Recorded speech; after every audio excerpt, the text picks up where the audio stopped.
नमस्कार, मैं हूं बालकृष्ण थरेजा।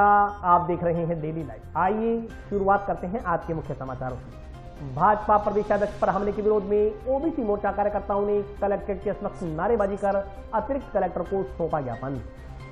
अखिल राजस्थान महिला एवं बाल विकास संयुक्त कर्मचारी संघ ने कलेक्ट्रेट के समक्ष सांकेतिक प्रदर्शन कर अतिरिक्त कलेक्टर को सौंपा ज्ञापन। भारतीय किसान संघ की बैठक आयोजित, मंडी समितियों में स्थायी निदेशक नियुक्त करने की मांग। राजकीय जिला चिकित्सालय के नए पीएमओ डॉक्टर मुकेश कुमार पोठलिया ने संभाला कार्यभार। शहरी क्षेत्र में खुले कक्षा 6 से 9वीं तक के स्कूल, कोरोना गाइडलाइन की पालना करते हुए मास्क लगाकर स्कूल पहुंचे विद्यार्थी। और अब समाचार विस्तार से।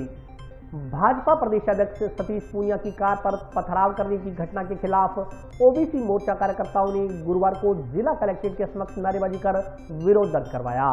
कांग्रेस सरकार मुर्दाबाद, कांग्रेस सरकार मुर्दाबाद, भारतीय जनता पार्टी जिंदाबाद, भारतीय जनता पार्टी जिंदाबाद, भारतीय जनता पार्टी जिंदाबाद। भारतीय जनता पार्टी के प्रदेश अध्यक्ष सतीश पूनिया की कार पर बूंदी जिले में पथराव करने की घटना के खिलाफ भाजपा ओबीसी मोर्चा कार्यकर्ताओं ने गुरुवार को जिला कलेक्ट्रेट के समक्ष नारेबाजी कर विरोध दर्ज करवाया। साथ ही राज्यपाल के नाम उपखंड अधिकारी को ज्ञापन सौंप हमला करने के दोषियों के खिलाफ कार्रवाई करने की मांग की गई। ज्ञापन में कहा गया है कि 6 फरवरी को राजस्थान के भाजपा प्रदेशाध्यक्ष सतीश पूनिया राष्ट्रीय राजमार्ग से कोटा से जयपुर जा रहे थे। तालेड़ा थाना इलाके में उनकी गाड़ी के आगे ट्रक रोक कर करीब 100 से अधिक लोगों ने हमला कर दिया। डॉक्टर पूनिया की सुरक्षा कर रहे सुरक्षा अधिकारी के साथ मारपीट कर उनके कपड़े फाड़ दिए गए और उनका सरकारी हथियार छीनने की कोशिश की गई। मोर्चा के नगर मंडल अध्यक्ष रणजीत सिंह ने कहा कि डॉक्टर सतीश पूनिया के नेतृत्व में भाजपा के कार्यकर्ता पिछले दिनों रीट परीक्षा में हुई धांधली और पेपर आउट के प्रकरण को लेकर लगातार आंदोलन कर रहे हैं। यह प्रकरण राज्य के 16 लाख युवाओं के भविष्य से जुड़ा हुआ है। इस प्रकरण में सरकार से जुड़े हुए महत्वपूर्ण लोगों के शामिल होने की पुष्टि हो चुकी है, क्योंकि सरकार के प्रभावशाली लोग इस प्रकरण में संलिप्त हैं। इसलिए एसओजी की जांच कारगर नहीं लगती। इस संदर्भ में मुख्यमंत्री को डॉक्टर पूनिया ने 23 जनवरी को पत्र लिखकर सीबीआई से जांच करवाने की मांग की थी। इसी मांग को लेकर पूरे प्रदेश में भारतीय जनता पार्टी के नेताओं एवं कार्यकर्ताओं ने धरने प्रदर्शन किए थे। इन सबसे बौखलाकर रीट के 16 लाख युवाओं के लिए न्याय की आवाज उठा रहे डॉक्टर पूनिया पर कांग्रेस कार्यकर्ताओं ने हमला बोल दिया। उन्होंने कहा कि राज्य में जब प्रमुख विपक्षी पार्टी के प्रदेशाध्यक्ष ही सुरक्षित नहीं है, तो सामान्य नागरिकों की सुरक्षा का क्या होगा, सहज ही अंदाजा लगाया जा सकता है। इस मौके पर मोर्चा के रणजीत सिंह, महेंद्र सारण, जयदीप सिंह, अजैब सिंह, विजय सोनी सहित कई कार्यकर्ता मौजूद रहे। बूंदी के अंदर जो हमारे राजस्थान के प्रदेशाध्यक्ष सतीश पूनिया जी के ऊपर हमला हुआ कांग्रेस के कार्यकर्ता के द्वारा, और जो रीट के अंदर धांधली हुई है और जो उसमें भ्रष्ट अफसर लिप्त है और जो नेता लिप्त हैं, उसके विरोध में आज ओबीसी मोर्चे की तरफ से जिला कलेक्टर साहब को ये राज्यपाल के नाम ज्ञापन दिया गया है। दोषियों के विरुद्ध कार्रवाई होनी चाहिए और जो भी इसमें हमले के अंदर लिप्त हैं, जो भी कार्यकर्ता, उनके ऊपर कड़ी से कड़ी कार्रवाई होनी चाहिए। और दोबारा ऐसी हरकत अगर होती है तो फिर ये बर्दाश्त नहीं किया जाएगा। और ओबीसी मोर्चा जो है एक बड़ा मोर्चा है और हम सभी इसके प्रति घोर विरोध करते हैं। आज जिले की तरफ से ये ओबीसी मोर्चे की तरफ से इसके विरोध में ज्ञापन दिया गया। अखिल राजस्थान महिला एवं बाल विकास संयुक्त कर्मचारी संघ ने कलेक्ट्रेट के समक्ष सांकेतिक प्रदर्शन कर अतिरिक्त कलेक्टर को ज्ञापन सौंपा।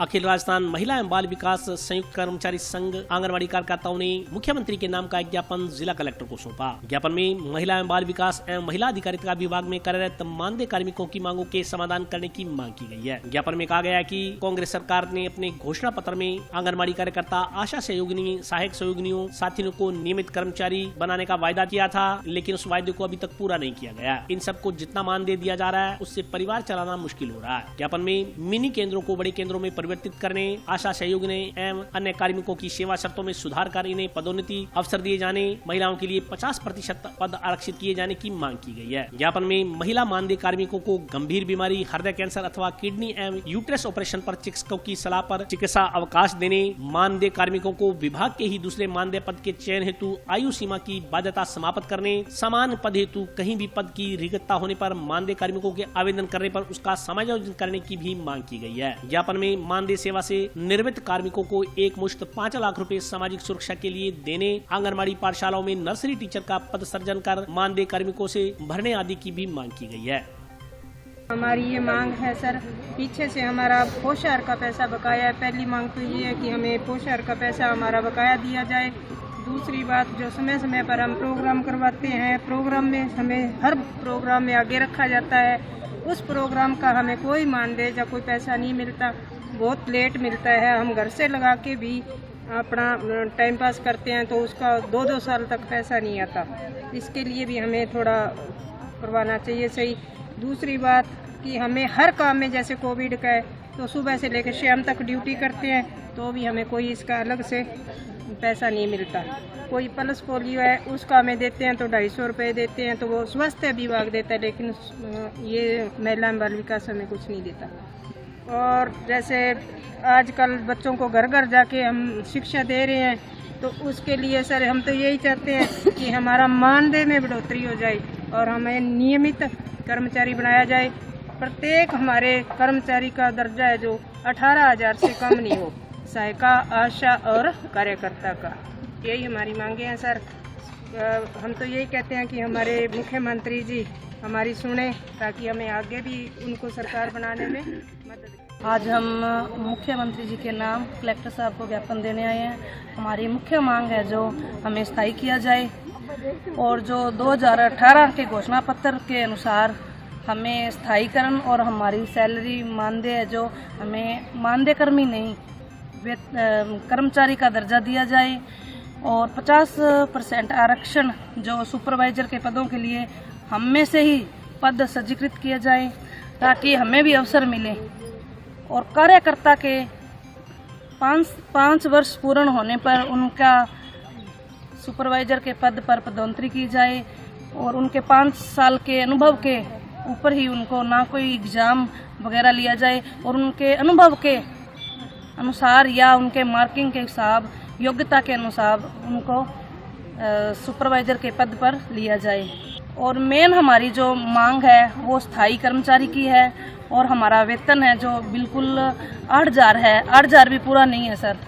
जो आंगनवाड़ी कार्यकर्ता है, सहायिका का 4450 रुपये है और आशा सहयोगिन है जो 2700 रुपये में काम कर रही है। और हमें एक विभाग से नहीं, अलग अलग विभाग से सर काम करना पड़ता है। कोई भी विभाग से हमें काम करवाया जा रहा है, इसका कोई हमें अलग से चार्ज नहीं दिया जाता। तो मांग करते हैं तब कहते हैं ये आपकी ड्यूटी है, आपको करना पड़ेगा। भारतीय किसान संघ पदाधिकारियों ने विभिन्न समस्याओं के समाधान की मांग को लेकर अतिरिक्त कलेक्टर को ज्ञापन सौंपा।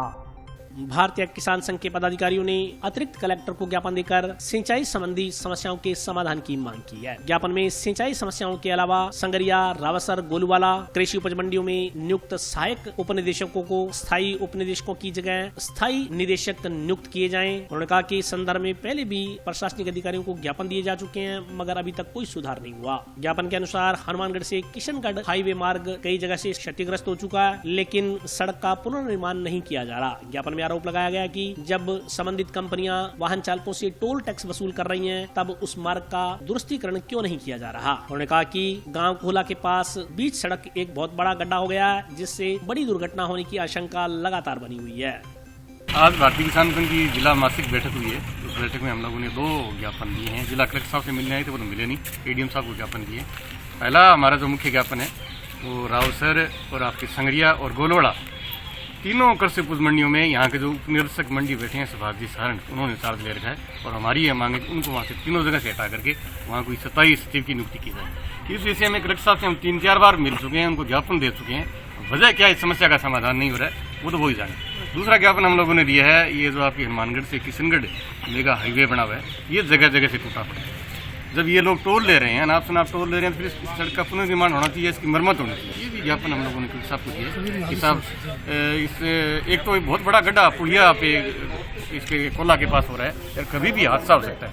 तो ये ज्ञापन भी हमने दिया कि इसका पुनर्निर्माण, इस रोड का पुनर्निर्माण करवाया जाए। आज भारतीय किसान संघ की जिला बैठक थी, मासिक बैठक, उसके अंदर विभिन्न समस्याओं पर विचार किया गया और प्रमुख रूप से जो मंडी की समस्याएं हैं उसके लिए कलेक्टर साहब को ज्ञापन दिया। जो स्थायी सचिव नहीं है उनके पास 3 मंडियों में चार्ज है तो स्थायी सचिव उपलब्ध करवाए जाएं। और मेगा हाईवे जो वर्षों से पहले बनी हुई थी, जगह जगह खड्डे हो गए, जो मेन पुल है एक उसके अंदर भी सुराख हो गए तो उसके लिए उसका पुनर्निर्माण करवाया जाए। टाउन स्थित राजकीय जिला चिकित्सालय के नए पीएमओ डॉक्टर मुकेश कुमार कोटलिया ने गुरुवार को विधिवत रूप से चिकित्सा अधिकारी का पदभार ग्रहण किया। डॉक्टर मुकेश पोटलिया ने गुरुवार को विधिवत रूप से टाउन के महात्मा गांधी स्मृति राजकीय जिला चिकित्सालय के प्रमुख चिकित्सा अधिकारी का पदभार ग्रहण कर लिया। डॉक्टर पोटलिया को निवर्तमान पीएमओ डॉक्टर दीपक सैनी की ओर से पदभार ग्रहण करवाया गया। इस दौरान जिला अस्पताल के अन्य चिकित्सक मौजूद रहे। सभी ने नवनियुक्त पीएमओ डॉक्टर पोटलिया को माला पहनाकर बधाई दी। पीएमओ का कार्यभार संभालने के बाद मीडिया कर्मियों से मुखातिब होते हुए डॉक्टर मुकेश कुमार पोटलिया ने कहा कि जिला अस्पताल ने स्थापित होने के बाद से दिन प्रतिदिन जन सेवा के उच्च मानक स्थापित किए हैं। अस्पताल स्टाफ भी पूरी जी जान के साथ मरीजों की सेवा कर रहा है। उनका भी प्रयास रहेगा कि जिला अस्पताल इसी तरह से स्वास्थ्य के क्षेत्र में कीर्तिमान स्थापित करता रहे। जनता के साथ चिकित्सकों व नर्सिंग स्टाफ को किसी प्रकार की परेशानी न हो, यह ध्यान रखा जाएगा। अधूरे कार्यों को समय पर पूरा करवाने का प्रयास रहेगा। उन्होंने कहा कि उनकी प्राथमिकताएं सरकार की योजनाओं का लाभ वर्तमान में सभी को मिल रहा है, कोई भी इससे वंचित न रहे। भविष्य में यह पूरा ध्यान रखा जाएगा। साफ सफाई के अलावा समय पर आमजन को चिकित्सा सुविधा उपलब्ध करवाना भी उनकी प्राथमिकता रहेगी। इस मौके पर निवर्तमान पीएमओ डॉक्टर दीपक सैनी ने कहा कि उन्होंने करीब 1 साल पहले 1 फरवरी 2021 को पीएमओ का पदभार ग्रहण किया था। तब से लेकर अब तक कोरोना महामारी के दौर में पूरे अस्पताल स्टाफ ने पूरा सहयोग किया। डेंगू के प्रकोप के दौरान भी व्यवस्थाएं बनाने में कुछ जोर आया। इसके लिए वे सभी चिकित्सकों व नर्सिंग स्टाफ का आभारी रहेंगे। डॉक्टर सैनी के अनुसार अब उन्हें स्वास्थ्य व पारिवारिक कारणों से पीएमओ के पद को त्यागना पड़ रहा है। उनकी सेवानिवृत्ति में भी अभी करीब 7-8 महीने बाकी पड़े हैं। सबसे पहले मैं पूरे चिकित्सा संस्थान के मेरे सीनियर डॉक्टर्स साथियों और नर्सिंग स्टाफ और सभी पैरामेडिकल स्टाफ का बहुत बहुत धन्यवाद ज्ञापित करता हूं। और मुख्य रूप से डॉक्टर दीपक मित्र सैनी पीएमओ साहब जो थे, उनके आशीर्वाद से आगे मैं कार्य करूंगा। इस संस्थान ने जब से ये संस्थान बना है, दिन प्रतिदिन जन सेवा के उच्च मानक स्थापित किए हैं और हमेशा ये चाहे जन सहयोग रहा हो, यहाँ के कर्मचारियों ने मेहनत की है, चाहे कितने भी बड़ी कोरोना आया हो और चाहे साधारण दिन रहे हों, हमेशा स्वास्थ्य क्षेत्र में जन सेवा में इस संस्थान ने बहुत ही ऊंचे मानक स्थापित किए हुए हैं राजस्थान में। और मैं इन्हीं मानकों को आगे बढ़ाता रहूँगा और किसी प्रकार की जनता को कोई परेशानी ना हो और ना ही चिकित्सक साथियों को, नर्सिंग स्टाफ को उनके कोई भी अधूरे कार्य वो समय पे पूर्ण हो। और जन सेवा के क्षेत्र में ये संस्थान हमेशा एक ऊंचाई पर पहुंचेगा। सरकार की जो योजनाएं हैं मुख्य रूप से उनका लाभ अभी भी सभी को मिल रहा है, फिर भी कोई वंचित नहीं रहे उनसे। और जो भी साफ सफाई की हमारी और चिकित्सा सुविधा जो आम जन को मिलनी चाहिए वो समय पे उपलब्ध रहे, यही मेरी प्राथमिकताएं रहेंगी। गवर्नमेंट की पॉलिसीज हैं वो लागू हो जाएगी तो हॉस्पिटल अपने आप पूर्ण ऊंचाइयों पे पहुंच जाएगा। और वैसे भी बहुत अच्छे कीर्तिमान अभी तक स्थापित किए हैं इस संस्थान ने, जिसके लिए भी मैं सभी जो यहाँ पे कार्यरत स्टाफ हैं, चिकित्सक साथीगण हैं और दूसरे भी जो स्टाफ हैं, पैरामेडिकल स्टाफ हैं, उनका मैं हमेशा धन्यवाद ज्ञापित करता हूँ इस संस्थान को यहाँ तक लाने के लिए भी। मेरे टाइम में मैंने 1 फरवरी 2021 को ये चार्ज लिया था और उस समय मेरे चार्ज लेने के तुरंत बाद कोरोना आ गया था। तो मेरे चिकित्सक बंधुओं ने, मेरे स्टाफ ने, सब लोगों ने, आप लोगों ने भी देखा होगा कि किस तरह से प्रयास किया हमने उस महामारी के उस दौर को निकाला। उसके बाद फिर एकदम से डेंगू का प्रकोप बढ़ गया तो डेंगू चलता रहा, तो हम डेंगू से हमारा स्टाफ और सब जूझते रहे, उसकी व्यवस्थाएं हमने करी। फिर तीसरी लहर कोरोना की फिर आ गई, उसका भी हमने सबने मैनेजमेंट किया। और इसमें मेरे जितने भी चिकित्सक बंधु हैं, मेरे स्टाफ हैं, मेरे उन सब ने बहुत ही अच्छा कार्य किया। लेकिन अब मेरा स्वास्थ्य, मुझे कई रोग हैं, कुछ पारिवारिक कारण हैं, तो मुझे अब रिटायरमेंट में भी 7.5 महीने ही रह गए हैं। तो मैंने अपने आप को अनफिट महसूस किया कि मैं जनता की वो उस तत्परता से शायद सेवा ना कर पाऊँ। तब मैंने निवेदन किया सरकार से और दूसरों से कि भी अब किसी को दिया जाए। तो बड़े को बड़ी खुशी हो रही है कि भी बड़े ऊर्जावान चिकित्सक को ये चार्ज मैं हैंड ओवर कर रहा हूँ। देखिए, ऐसे है कि ये एक सतत प्रक्रिया है, निरंतर प्रक्रिया है। हर समय सुधार की ज़रूरत होती है। कोई ये नहीं कह सकता कि मैंने बहुत अच्छा सुधार कर दिया, दूसरा उससे कम करेगा। तो ये निरंतरता है, उस निरंतरता को मेंटेन करना ही, उसकी मैं उम्मीद करता हूँ कि जो डॉक्टर मुकेश पोटलिया है उस निरंतरता को बरकरार रखते हुए और शिखर पे ले जाएंगे। मेरे जो कार्यकाल था उस कार्यकाल में सबसे बड़ी कोविड की चुनौती थी। कोविड एकदम से आया, जब हमारे पास ऑक्सीजन प्लांट भी एक था, वो भी बहुत लो कैपेसिटी का था, ऑक्सीजन सिलेंडर्स नहीं थे, तो प्रशासन ने और ने सब लोगों ने बड़ी मेहनत करके किसी तरह से ऑक्सीजन का मैनेजमेंट भी किया। कुछ जगह मेडिसिन की शॉर्टेज भी हो गई थी, मेडिसिन का इंतज़ाम भी करना पड़ा। तो वो एक बहुत चुनौती का टाइम था, लेकिन मैं बहुत आभारी हूँ मेरे चिकित्सक बंधुओं का, जिन्होंने मेरी एक कॉल पे तुरंत सारी रात जाकर उन रोगियों को सेवा करने को। प्रसिद्ध गांधीवादी सुब्बाराव की जयंती के उपलक्ष्य में जिले में मनाए जा रहे राजस्थान युवा पखवाड़ा के तहत वीरवार को राजकीय कन्या विद्यालय में निबंध प्रतियोगिता का आयोजन किया गया। आजादी के 75 वर्ष के कार्यक्रम की श्रृंखला में प्रसिद्ध गांधीवादी सुब्बाराव की जयंती के उपलक्ष्य में मनाए जा रहे राजस्थान युवा पखवाड़ा के दूसरे दिन वीरवार को राजकीय बालिका उच्च माध्यमिक विद्यालय में निबंध प्रतियोगिता का आयोजन किया गया। कार्यक्रम के मुख्य अतिथि अहिंसा प्रकोष्ठ के जिला सह संयोजक तरुण विजय, कांग्रेस नेता गुरमीत चंद्रा तथा सूचना एवं सहायक जनसंपर्क अधिकारी सुरेश बिश्नोई थे। इस संदर्भ में जानकारी देते हुए कांग्रेस नेता तरुण विजय ने कहा कि युवा पखवाड़ा के तहत निबंध प्रतियोगिताएं सहित अन्य प्रतियोगिताएं करवाने का मुख्य उद्देश्य युवा पीढ़ी को गांधी जी के विचारों से अवगत करवाना है। उन्होंने कहा कि पखवाड़े के तहत आयोजित किए जाने वाले अन्य कार्यक्रम भी राष्ट्रपिता महात्मा गांधी की जीवनी पर ही आधारित होंगे। कार्यक्रम में बोलते हुए कांग्रेस नेता गुरमीत सिंह चंद्रा ने कहा कि आज के कार्यक्रम में उपस्थित विद्यार्थियों ने महात्मा गांधी के दिखाई मार्ग पर चलने तथा उनके आदर्शों को अपने जीवन में उतारने का संकल्प लिया है। आज एस.एन. सुब्बाराव जी की जयंती के जन्म दिवस के उपलक्ष्य में जो राज्य सरकार द्वारा हमारे राजस्थान के गांधीवादी मुख्यमंत्री अशोक गहलोत जी द्वारा पूरे राजस्थान में जो पखवाड़ा सप्ताह शुरू किया गया था, आज उसी के अंतर्गत आज हनुमानगढ़ के राजकीय बालिका सीनियर सेकेंडरी विद्यालय में निबंध प्रतियोगिता का आयोजन किया गया, जिसमें हमारे कार्यक्रम के मुख्य अतिथि जिला प्रमुख कविता मेघवाल जी थी। मैं आपके चैनल के माध्यम से यही कहना चाहता हूं कि हमारे गांधीवादी मुख्यमंत्री जी का इन प्रतियोगिताओं के करवाने के पीछे बड़ा उद्देश्य यही है कि जो आने वाली पीढ़ी है, युवा पीढ़ी है, वो गांधी जी के विचारों को अपने जीवन में उतारे और उनको उतारने के बाद अपने जीवन में आत्मसात करे।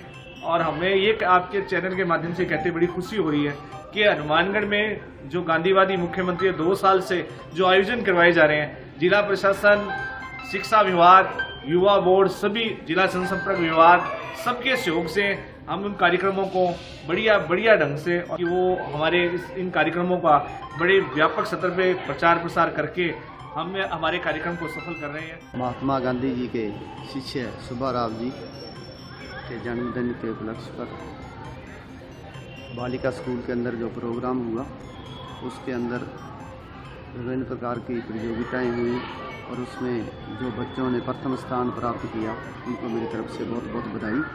आज जो इस प्रोग्राम हुआ था, इसके अंदर महात्मा गांधी जी के जीवन के बारे में विचार विमर्श किया गया और सभी ने आज वर्ण किया कि हम महात्मा गांधी जी के जो उनके विचार थे उनको अपने जीवन में अनुग्रहण करेंगे और उन पर चलने का प्रयास करेंगे, उन पर चलेंगे, क्योंकि महात्मा गांधी जी अहिंसावादी और सत्यवादी थे।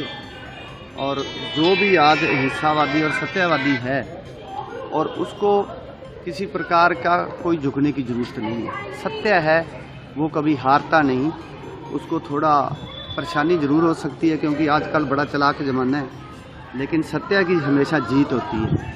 और मैं समझता हूँ कि सभी लोग आज हमारे देश को आवश्यकता है। महात्मा गांधी की विदेशों के अंदर मूर्तियाँ लगी हुई हैं, आज पूरी दुनिया महात्मा गांधी का अनुग्रहण करने के लिए कर रही है और मैं चाहता हूं कि हमें भी ऐसा करना चाहिए ताकि हमारे देश के अंदर शांति बनी रहे, भाईचारा बने रहे और सभी लोग बड़ी शांति से जिए। सब्जी व फल मंडी को एक जगह स्थापित करने की मांग को लेकर सब्जी उत्पादकों व किसानों ने गुरुवार को अतिरिक्त कलेक्टर को ज्ञापन सौंपा।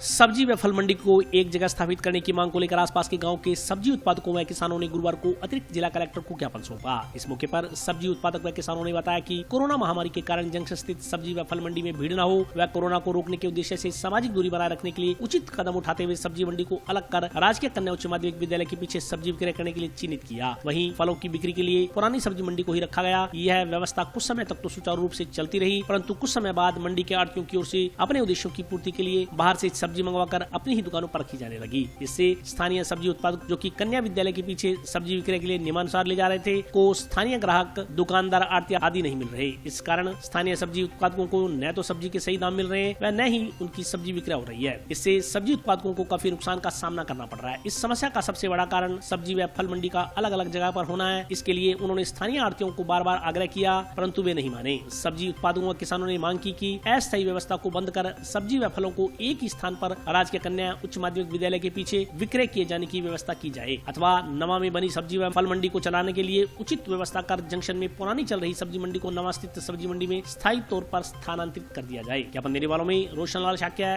गोविंद राम, गणपत राम, रघुवीर सिंह, सुरेंद्र कुमार, ललित कुमार, राम प्रताप सहित अन्य सब्जी उत्पादक व किसान मौजूद थे। आज हमारे माली समाज की तरफ से, शाक्य समाज की तरफ से और किसानों की तरफ से सब्जी मंडी के बारे में हमने जिला कलेक्टर महोदय के पास विज्ञापन देने आए हैं कि कोरोना काल के अंदर सब्जी के बारे में जो हमारे को राजकीय कन्या माध्यमिक विद्यालय में स्थान दिया गया था, हमने उस कोरोना पालना की। उसकी वजह से बड़े बड़े आड़तियों ने आज जो सब्जी है वो अपने प्रांगण में लगा रखी है और उसके कारण हमारे को इतना नुकसान हो रहा है कि हम अपने पेट की भरपाई नहीं कर सकते हैं। आज जो सब्जी का भाव रहा उसके अंदर जो पुरानी सब्जी मंडी प्रांगण में 20-22 रुपए गोभी बिकी और हमारे स्कूल के अंदर 8 रुपए से 10 रुपए बिकी, वो भी हमारे को घर पे ले जानी पड़ी। वहाँ पे कोई ग्राहक नहीं आता है और वहीं पे ग्राहक वो लेके वहाँ से चले जाते हैं। वो ये सब आड़तियों की मनमानी चल रही है। हमने कल कृषि उपज मंडी समिति के चेयरमैन को भी या सचिव साहब को भी हमने विज्ञापन दिया, वहाँ के प्रधान सब्जी मंडी को भी विज्ञापन दिया, उन्होंने हमारे बारे में कोई सुनवाई नहीं की और हम इस मजबूर होकर आज हम जिला कलेक्टर महोदय के पास पहुंचे हैं और ये विज्ञापन दे रहे हैं। और कल 4 बजे तक अगर हमारा ये समाधान नहीं हुआ, सुबह 4 बजे तक समाधान नहीं हुआ तो हम उस गेट को बंद करेंगे, चाहे उसके अंदर हमारे की क्षतिपूर्ति हो या न हो, उसकी हानि गवर्नमेंट का जिम्मेवार होगा। हम इसके अंदर ये कोई जिम्मेवारी नहीं होगी कि किसी का क्या हो गया क्या नहीं हो गया। हम बिल्कुल गेट बंद करेंगे और आज के बाद में सब्जी भी वहाँ पे नहीं जाने देंगे। और अभी वक्त ब्रेक का, हाजिर होता हूँ छोटे से ब्रेक।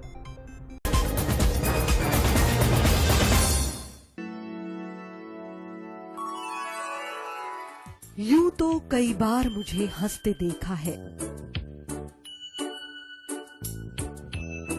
पर ये हंसी कुछ और है। ये गहना मुझ पर जचता है, पर ये महज एक गहना नहीं, ये रूपरेखा है मेरे मन की, हंसती खिलखिलाती लहरों की, जो आतुर थी अब तक मुझ पर सजने को। इसलिए ये गहना ही मेरा सच्चा श्रृंगार है, श्रृंगार है, श्रृंगार है।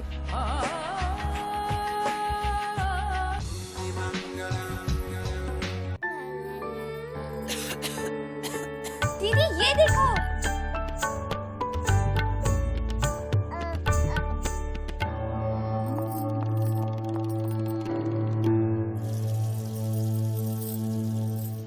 नोवेल कोरोना वायरस बीमारी को फैलने से रोका जा सकता है। खांसी और छींक के बाद और बच्चे को छूने से पहले अपने हाथों को साबुन से धोकर इसे फैलने से रोक सकते हैं। वो डॉक्टर साहब हैं? भाई साहब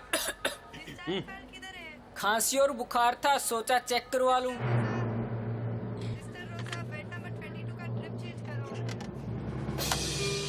नोवेल कोरोना वायरस बीमारी को फैलने से रोका जा सकता है। बुखार के साथ खांसी और छींक होने पर तुरंत नजदीकी हेल्थ क्लिनिक या केंद्र जाएं। ब्रेक के बाद स्वागत है। आइए नजर डालते हैं अगले समाचारों पर। गुरुवार से प्रदेश के शहरी क्षेत्र में कक्षा 6 से 9वीं तक के स्कूल भी खुल गए। इस दौरान विद्यार्थी कोरोना गाइडलाइन की पालना करते हुए मास्क लगाकर स्कूल पहुंचे।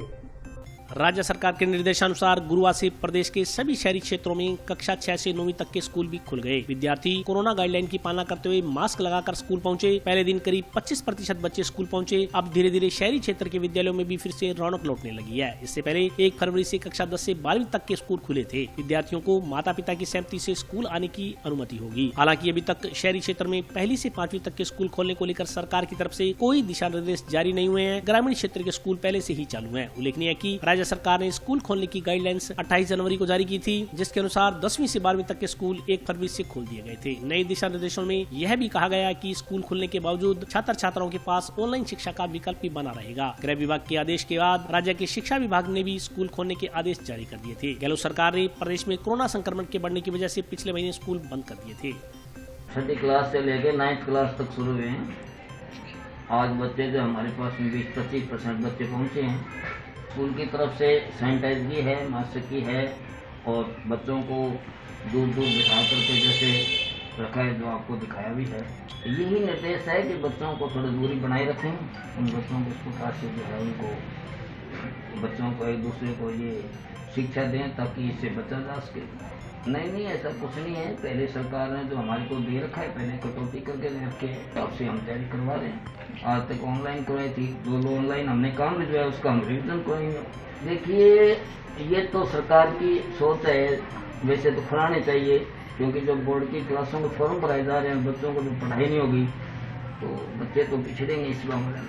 सरकार को इसके बारे में जो है सोचना चाहिए और जल्द स्कूल खोलना चाहिए। ये फर्क भी काफ़ी पड़ा है, मनोबल पर पड़ा है, बच्चों के विकास में पड़ा है, माँ बाप का इससे बड़ा काफ़ी हाथ हुआ है। बच्चे काफ़ी पीछे गए हैं। ऑनलाइन की व्यवस्था जो है पूर्ण रूप से ना संस्था दे सकती, ना माँ बाप दे सकते, ना सरकार की गाइडलाइन के अनुसार से हम कर सकते। बड़ी समस्याएं आ रही हैं। मनरेगा मेटों ने मासिक वेतन लागू करने की मांग को लेकर मुख्यमंत्री के नाम ज्ञापन प्रेषित किया। मनरेगा मेटों ने मासिक वेतन लागू करने की मांग की है। इस संदर्भ में मनरेगा मेट प्रदेश संघ जयपुर की ओर से पंचायती राज विभाग एवं ग्रामीण विकास मंत्रालय के केंद्रीय मंत्री ने राजस्थान के मुख्यमंत्री, ग्रामीण विकास एवं पंचायती राज विभाग मंत्रालय के कैबिनेट मंत्री आदि को मांग पत्र प्रेषित किया है। मांग पत्र में कहा गया कि मनरेगा मेटों को वर्ष में आंशिक कार्य आवंटित किया जाता है। इस कारण मेटों को अपने परिवार के सदस्यों का पालन पोषण करने में समस्याओं का सामना करना पड़ रहा है। मेटों को अन्य काम की तलाश करनी पड़ती है। एक तरफ मेटों का ग्राम पंचायतों में अन्य कार्यों में सहयोग लिया जाता है। अगर किसी मेट की ओर से मना किया जाता है तो उसे मनरेगा में कार्य नियोजित नहीं किया जाता। उन्होंने उत्तर प्रदेश सरकार की तर्ज पर राजस्थान में मेटों के लिए मासिक वेतन व्यवस्था लागू करने की मांग की है। सर हम इसलिए कि ये जो ऐप लागू किया है MMS, इसको बंद किया जाए और हमारी मांग ये है कि हमारी 12 महीनों से कोई मेट नहीं है, मेट की जो पेमेंट नहीं आ रही है, उसके लिए हमारी मांग नहीं मानी जाती तो हम कोई आगे की और सोचेंगे और ये हमसे उम्मीद है कि ये सरकार हमारी मांग जरूर मानेगी। आज मेटों की समस्याओं को लेकर के श्रीमान CO साहब व जिला प्रमुख महोदय को ज्ञापन दिया गया, जिसमें मेटों की पिछले 11 महीने से रुकी हुई मजदूरी का एक तो भुगतान तुरंत प्रभाव से करवाया जाए। दूसरी बड़ी सरकार जो समस्या लेकर आई है, मोबाइल मॉनिटरिंग सिस्टम ऐप जो लागू किया है, इसका हम घोर विरोध करते हैं और कड़े शब्दों में सरकार की निंदा करते हैं, क्योंकि इससे मेट को बड़ा भारी नुकसान होगा। इस ऐप से मेट के साथ साथ मजदूरों को भी नुकसान होगा। तो इसलिए हम सरकार से मांग करते हैं कि ये सरकार जल्द से जल्द इस ऐप को बंद ही करे, क्योंकि कई साथियों ने अभी तक शायद इस ऐप के बारे में पूरी जानकारी नहीं है, परंतु हमने एक्सपर्ट के माध्यम से इस ऐप की एक एक चीज़ को बड़ी बारीकी से समझा है।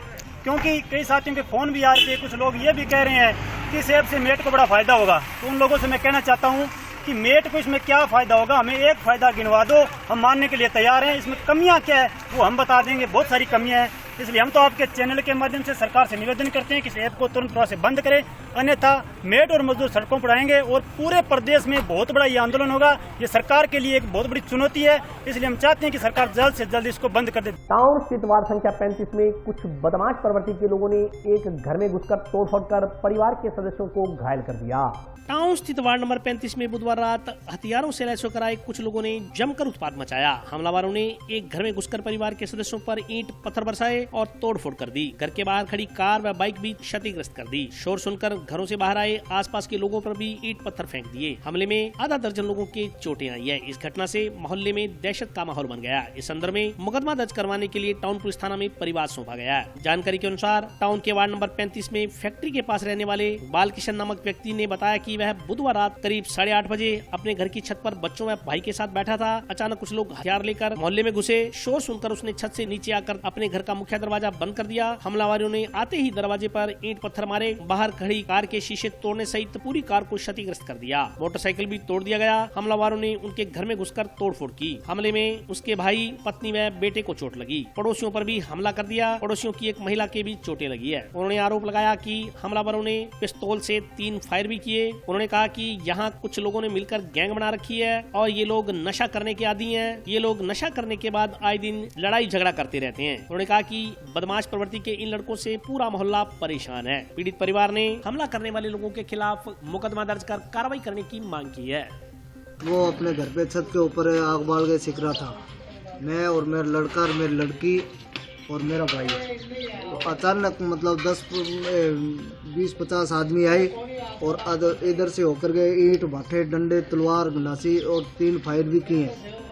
और आते ही मैंने पहले ही गेट बंद कर दिया था छत के ऊपर में, ये इतने लड़के कहाँ से आ रहे हैं। तो मैंने गेट बंद किया तो आगे गेट के भी दबादब उन्होंने ईंट पत्थर मारने लग गए और दबादब शीशों में मारा है। मेरी गाड़ी तोड़ दी, मेरा मोटरसाइकिल तोड़ दिया और मेरे भाई के भी चोट आई है। और एक पड़ोसी देखने के लिए आया तो उसके ऊपर भी मतलब हमला करे और उनकी औरत के भी लगी।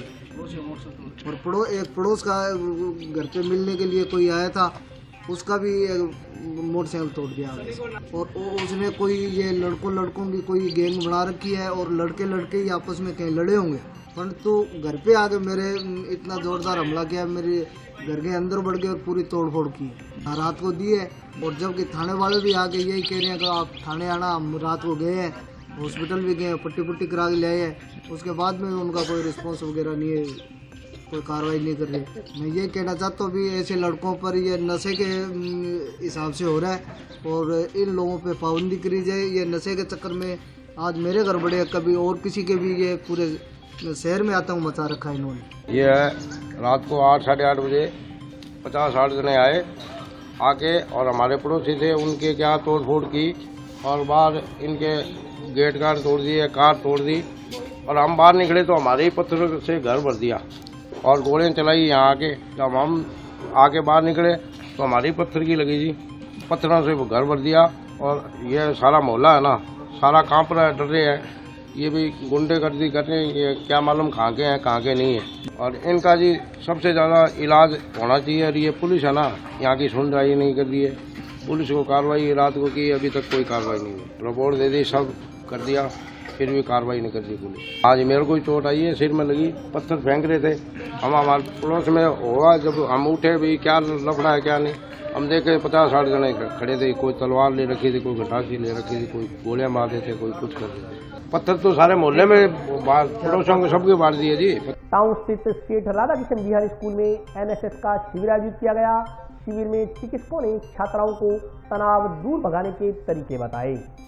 टाउन स्थित सेठ राधा किशन बिहारी उच्च माध्यमिक विद्यालय में एनएसएस का तृतीय शिविर आयोजित किया गया। इस संदर्भ में जानकारी देते हुए एनएसएस प्रभारी अनीता शर्मा ने बताया कि आज के शिविर में डॉक्टर निशा अग्रवाल ने छात्राओं को पढ़ाई के दौरान होने वाले स्ट्रेस से मुक्ति पाने के उपाय बताए। उन्होंने कहा कि डॉक्टर निशा अग्रवाल ने छात्राओं से कोविड बीमारी से निजात पाकर परीक्षाओं के लिए तैयारी के दौरान कैसे आत्मबल पैदा करें, इस पर व्याख्यान दिया। उन्होंने कहा कि छात्राओं को पढ़ाई को तनाव के रूप में न लेकर सहजता से पढ़ते हुए आगे बढ़ना चाहिए। बहुत ज्यादा जब हमें खुशी होती है तब बॉडी का एनर्जी लेवल कैसा होता है? एनर्जी लेवल बॉडी का बढ़ जाता है। पर जब बहुत तकलीफ में रहने पे हम एक जगह बैठ जाते हैं और वहां से घंटों बैठ के उठने का मन नहीं होता है। और खुशी में बहुत ज्यादा खुशी होती है, तब कोई अगर आपको बिठाएगा तो भी आप बैठ नहीं पाओगे, मन ही नहीं करता एक जगह बैठने का। उस समय क्या होता है कि एनर्जी अगर लेवल बढ़ जाए तो उछल के इधर उधर यही होता है। बहुत ज्यादा एक्साइटेशन है, उसका इम्पैक्ट हमारे किस पे आता है? फिजिकल पे आता है, राइट। नेक्स्ट आता है आपका सबसे इम्पोर्टेंट आता है अपना बिहेवियर, अपना व्यवहार, ठीक है। मानसिक चीजें हैं वो कहीं ना कहीं अगर लंबे समय तक चलती आ रही है तो वो आपके फिजिकल पे क्या हो जाएगी? कन्वर्ट हो जाएगी। क्या होगी? कन्वर्ट हो जाएगी। जैसे बहुत ज्यादा तनाव रहने पे, तनाव एक महसूस करने वाली चीज है पर होने लगता है, क्लियर। उसी तरह से अगर हम देखा जाए कि भूख लगती है जब ज्यादा समय तक आप खाना नहीं खा पाते हो, भूख लगती है, तो उसके बाद में आपको कैसा फील होने लगता है? पेट में दर्द होने लगता है ना। सर, आज एनएसएस की द्वितीय इकाई का तीसरा एक दिवसीय शिविर आयोजित किया जा रहा है।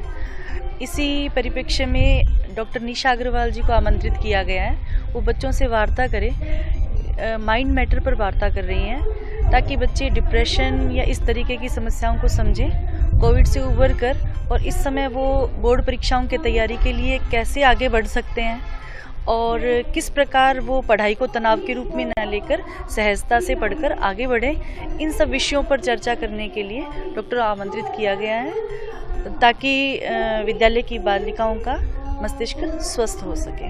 आज के लिए बस इतना ही। कल फिर हाजिर होता हूँ नए समाचारों के साथ। तब तक के लिए नमस्कार।